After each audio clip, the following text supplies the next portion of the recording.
Du. À vous, Laurence. Merci.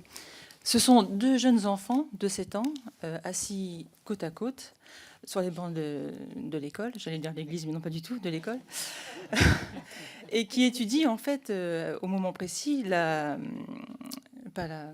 Ah, mince. Non, mais pas, non, pas de Talmud, arrête de me couper. La reproduction, pardon, la reproduction des animaux. Non, mais c'est important. Et en fait, le petit garçon se tourne vers la petite fille et lui dit: mais tu m'as menti en fait, tu n'as pas de maman, c'est pas vrai. Parce que tu te rends bien compte qu'il faut des gamètes mâles et des gamètes femelles pour avoir des enfants. La petite fille rentre chez elle chagrin, enfin en tout cas sa maman la récupère sur le parking de l'école, se rend compte que cette petite fille en fait est chafouin un peu, et lui demande mais qu'est-ce qui se passe. Donc la petite fille lui raconte ce qu'elle a vécu aujourd'hui, et la maman lui propose donc d'intervenir éventuellement dans la classe de cette petite fille pour expliquer qu'effectivement il y a différents types de familles, mais qu'il y a aussi différents types de procréation. La maîtresse accepte. Donc cette maman passe une bonne partie de son après-midi à expliquer à une classe d'environ 20 jeunes enfants de 7 ans, avec des mots adaptés des enfants, qu'en fait, effectivement, globalement, majoritairement, en fait, les familles sont constituées d'un papa et d'une maman, parce que c'est vrai, c'est la réalité, mais que parfois, deux papas ou deux mamans, ça peut aussi en fait élever des enfants et que ces enfants vivent très heureux.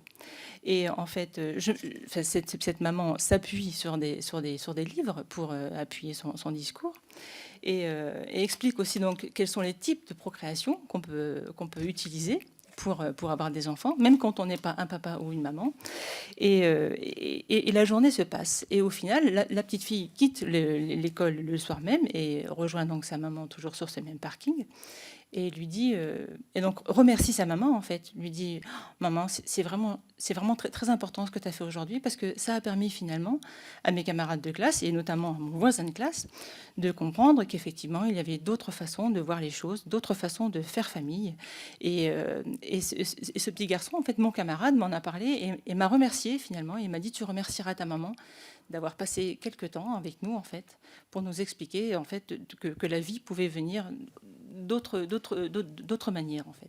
Et en fait, cette petite parabole que j'ai raccourcie un peu pour Madame la Présidente voulait juste mettre en lumière qu'en fait, ce qui est important finalement dans la vie, c'est l'écoute, l'acceptation et la bienveillance qu'on peut accorder en regardant les autres. Voilà.